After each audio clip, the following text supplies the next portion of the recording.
Hello guys, welcome back again आपके अपने YouTube channel BMS ज्ञान में। तो हम फर्स्ट चैप्टर पढ़ रहे थे शल्यतंत्र का, जो कि था हमारा शल्यतंत्र की परिभाषा एवं परिचय।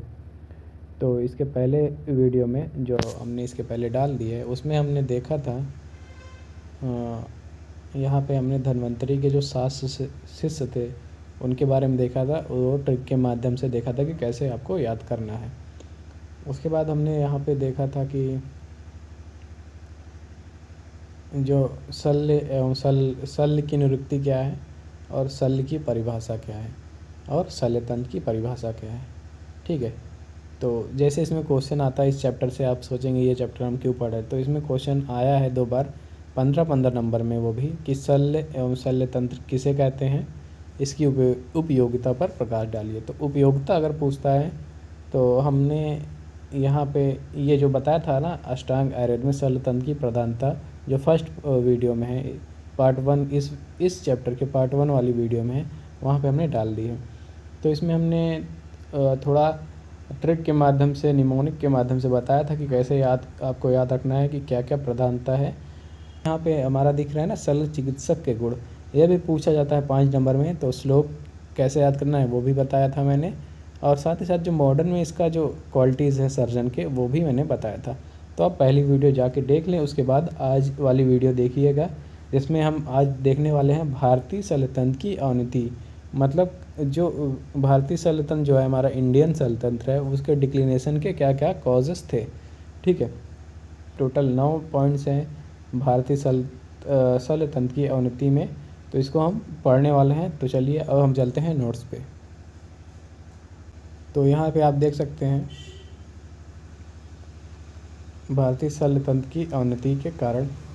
तो इसको हम 5 के ग्रुप में और 4 के ग्रुप में पढ़ने वाले हैं। तो 5 के ग्रुप में कौन कौन से पॉइंट आएंगे, जो हमने 9 पॉइंट्स पढ़े थे अभी, उसमें हमने 5 का ग्रुप पहले बनाया। तो जैसे पहला है कि हमारा संज्ञाहरण उपायों की न्यूनता, उसके बाद प्रभावी प्रतिजीवों का अभाव। तो एनेस्थीसिया टेक्निक जो थी उसकी डिफिशियंसी थी हमारे आयुर्वेद में। जो एंटी माइक्रोबियल एजेंट्स है वो इफ़ेक्टिव नहीं थे उतने, या उनकी भी डिफिशियंसी थी। और जो शरीर रचना जो होती है, मतलब एनाटॉमी, उसका नॉलेज नहीं था प्रॉपर। और जो छद्मचर थे वो उस पर रेगुलेशन नहीं बना पाने के कारण। फिर 5वां पॉइंट क्या था कि शल्य चिकित्सक की उपेक्षा, पार्शियलिटी टू द सर्जन। तो 5 पॉइंट पढ़ेंगे। उसके बाद हम जो 4 पॉइंट अलग पढ़ेंगे वो है कि जैसे अंग्रेज आए थे जब, तो उनकी दमनकारी नीति के कारण जो हमारा आयुर्वेद का शल्यतंत्र है वो बढ़ नहीं पाया। विदेशी आक्रमण के कारण, बौद्ध धर्म के प्रभाव के कारण, और गोपनीयता का कारण। तो इनके जो पॉइंट्स हैं 9, इनके हम थोड़ा डिटेलिंग देखेंगे, तब आपको जाके समझ में आएगा कि हाँ किस वजह से ये जो पॉइंट्स हैं, ये कारण हैं किस वजह से हमारे शल्यतंत्र की अवनति में किस प्रकार से ये कारण बने। तो पहला पॉइंट जो था वो हमारा है संज्ञाहरण उपायों की न्यूनता। तो जो संज्ञाहरण उपायों की न्यूनता वाला टॉपिक है, उसमें ये था कि मैं डिस्क्राइब कर दे रहा हूँ थोड़ा सा, आप बुक से भी देख सकते हैं। अब अगर बुक में ज़्यादा दिया है तो आपको लिखने के हिसाब से मैंने बताया यहाँ पे। तो जो संज्ञाहरण उपायों की न्यूनता था, मतलब डिफिशियंसी ऑफ एनेस्थीसिया टेक्निक। तो जब भी हम किसी भी प्रकार की सर्जरी करते हैं तो उसमें पेन होना जाहिर सी बात है। तो उसके लिए संज्ञाहरण औषधि, मतलब एनेस्थेटिक ड्रग की ज़रूरत पड़ती है, जिसकी आयुर्वेद में बहुत ही अल्प विवरण बताया गया है, जो आयुर्वेद में बहुत ही कम उसका डिस्क्रिप्शन किया गया है। तो एक कारण ये हो जाता है कि जो हमारे यहाँ एनेस्थेटिक ड्रग्स की डिफिशियंसी थी। दूसरा जो कॉज बताया गया वो है कि प्रभावी प्रतिजीवों का अभाव। आयुर्वेद में माइक्रोब्स, चाहे वो बैक्टीरिया, पैरासाइट या कुछ भी हो, उन्हें राक्षस कहा गया है। ये हम जानते आए हैं कि इसको हम राक्षस कह देते हैं सीधे सीधे, चाहे वो बैक्टीरिया चाहे वो पैरासाइट हो। और इन राक्षसों के निवारण के लिए विभिन्न कषाय, घृत, तैल आदि बताया गया है, जो उतने प्रभावकारी नहीं है। ठीक है, तो हम जानते हैं कि जो हमारे राक्षस हैं, चाहे वो बैक्टीरिया, माइक्रोब्स हैं, उसके लिए तैल, कषाय या घृत बताया गया, जो कि उतने प्रभावकारी नहीं है जितने होने चाहिए। तो एक ये कारण ये बन जाता है हमारे लैक ऑफ एंटी माइक्रोबियल या एंटीसेप्टिक मेडिसिन हमारे भारतीय शल्यतंत्र की अवनति में। फिर तीसरा जो कॉज है वो है हमारा शरीर रचना के ज्ञान की न्यूनता। तो इसमें क्या था कि सर्जरी में जब कोई भी सर्जरी करते हैं तो उसमें परफेक्शन के लिए एनाटॉमी का ज्ञान आदि आवश्यक है। एनाटॉमी मतलब शरीर रचना का ज्ञान आवश्यक है, कौन सा ऑर्गन कहाँ पे है, कौन सी नर्व, कौन सी ब्लड वेसल्स कहाँ पे है, उसके ज्ञान की ज़रूरत है, जिसका ज्ञान छेदन मतलब डायसेक्शन पर निर्भर करता है। पर जो परवर्ती काल में क्या हुआ था कि मानव स्वच्छेदन पर प्रतिबंध लगा दिया गया था, जिसके कारण शल्यतंत्र की अवनति होती चली गई। ठीक है, तो 3 पॉइंट हमने देख लिया कि संज्ञाहरण उपाय कम थे, प्रभावी प्रतिजीवों का अभाव था और डायसेक्शन पे प्रतिबंध लगा दिया गया था। तो ये 3 कारण हो गया। फिर चौथा कारण क्या है कि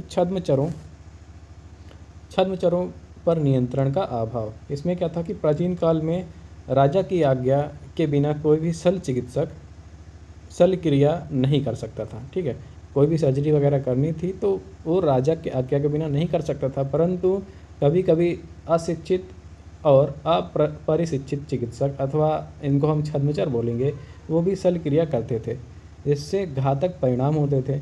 अब जाहिर सी बात है, जिसको नॉलेज नहीं है प्रॉपर, ना एनाटॉमी का नॉलेज है ना किसी चीज़ का नॉलेज है, तो वो अगर वो चिकित्सा करता है, सर्जरी करता है, तो घातक परिणाम होना जाहिर सी बात है। तो उस समय के राजाओं ने इन छद्मचरों पर अंकुश लगाने की अपेक्षा अपने राज्य में शल्य चिकित्सक पर ही प्रतिबंध लगा दिया था। तो क्या हुआ था कि छद्मचर थे तो छद्मचर अपना सर्जरी करते थे तो उससे दुष्परिणाम आते थे, तो राजा जो थे वो छद्मचर पर अंकुश लगाने के लिए पूरे ही सर्जरी पे ही बैन लगा दिया था। तो ये कारण ये हो जाता है हमारा भारतीय शल्यतंत्र की अवनति में। फिर 5वां पॉइंट जो है वो है शल्य चिकित्सक की उपेक्षा, पार्शियलिटी टू द सर्जन। तो हम इतिहास अगर देखते हैं तो इतिहास के अध्ययन में से यह हमको पता चलता है कि उस समय शल्य चिकित्सक को काय चिकित्सा की अपेक्षा चतुर्थांश मतलब 1/4 वेतन दिया जाता था। जो सैलरी थी पहले शल्य चिकित्सक की, वो काय चिकित्सा की अपेक्षा 1/4 दिया जाता था। अगर हमारा काय चिकित्सक को 100 रुपये मिल रहे थे समझो, तो शल्य चिकित्सक को 25 ही रुपये मिल रहे थे। तो इस कारण से शल्य चिकित्सकों की उपेक्षा करने के कारण या तिरस्कार के कारण शल्यतंत्र का ह्रास होता चला गया, और ये हमारे अवनति का कारण में 5वां पॉइंट बना। फिर अगर 6वां पॉइंट देखते हैं तो क्या है हमारा अंग्रेज़ों की दमनकारी नीति। तो इसमें क्या था कि अंग्रेज़ों की दमनकारी नीति के कारण सभी विधाओं पर प्रभाव पड़ा, उसको रोका गया, तो उसके कारण शल्यतंत्र पर भी उसका प्रभाव पड़ा। फिर 7वां पॉइंट है हमारा विदेशी आक्रमण। तो जब विदेशी आक्रमण हुआ था भारत में, तो बहुत सारे हमारे पुस्तकालय, लाइब्रेरीज़, विश्वविद्यालय जला दिए गए थे, और जो हमारे शास्त्र थे वो भी वहाँ पे जलकर खाक हो गए। तो इस वजह से अध्ययन और अध्यापन दोनों ही बाधित हो गए, और फलस्वरूप क्या हो गया, चिकित्सा शास्त्र की अवनति हो गई। उसके बाद 8वां पॉइंट बात करते हैं तो बौद्ध धर्म का प्रभाव। तो जब 5वीं सदी थी उसमें बौद्ध धर्म का प्रभाव बहुत ज़्यादा था, तो उस प्रभाव के कारण, बौद्ध धर्म के प्रभाव के कारण तथा अहिंसा के विचारों को प्रोत्साहन देने से शल्य कर्म का तिरस्कार किया जाने लगा, जिसके कारण शल्य कर्म का अभ्यास करने वाले चिकित्सकों का अभाव होने लगा। ठीक है, 9वां पॉइंट है गोपनीयता। इसमें क्या था कि जो भारतीय चिकित्सक जो औषध निर्माण या औषध प्रयोग शल्य चिकित्सा में निपुण थे, तो जो भारतीय चिकित्सक हमारे थे जिनको औषध निर्माण करने आता था, औषधि का कैसे प्रयोग करना है वो आता था, और जो शल्य चिकित्सा में निपुण थे उन्होंने अपने ज्ञान को अपने तक ही सीमित रखा या तो किसी विशिष्ट छात्र को ही उपदेश दिया।